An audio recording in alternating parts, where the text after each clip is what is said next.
এই যুবক ছেলেগুলো বুঝলোই না, কোনোভাবেই বুঝলো না।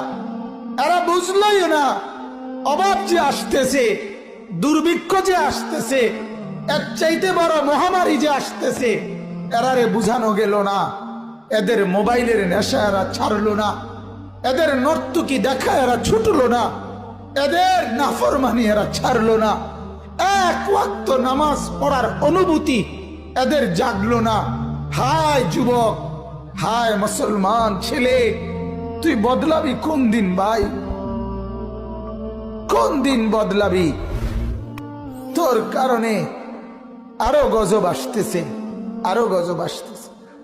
কোথায় নেমে গেছি আমরা? সেদিন পত্রিকা আসছে, ক্লাস 7-এর ছেলে, 7ম শ্রেণীর ছেলে কর্তৃক এক মেয়ে ধর্ষিতা, ধর্ষণকারী ক্লাস 7-এর ছাত্র। এই আমার বাংলাদেশ, এই আমার সোনার বাংলাদেশ, এই আমার দেশ। আহা, উলঙ্গপনার বেহায়াপনা দেখতে দেখতে, অশ্লীলতার বেহায়াপনা দেখতে দেখতে যুবকগুলো বেসামাল হয়ে গেছে। আর মা বাপও হাল ছেড়ে দিছে, সবাই নিশ্চিন্ত হয়ে গেছে। আর কিছু লাগবে না, আর কিছু লাগবে না। শুধু টাকা দিয়ে সমাধান, শুধু বিল্ডিং দিয়ে সমাধান, শুধু ভিসা দিয়ে সমাধান, শুধু বিদেশের সমাধান, বিদেশ পাঠাইতে পারলে।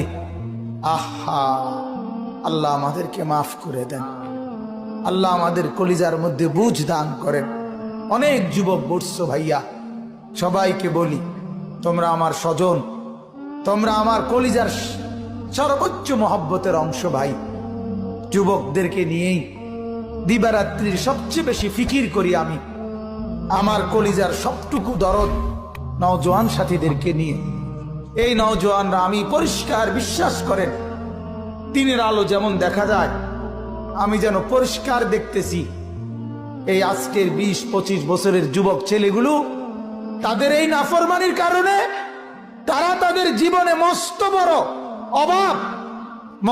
বড় অভাব তারা জীবনে দেখবে।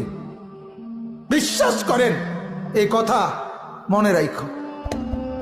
তোমরা যারা নামাজ পড়ো না, তোমরা যারা চরিত্রহীনতায় ডুবে আছো,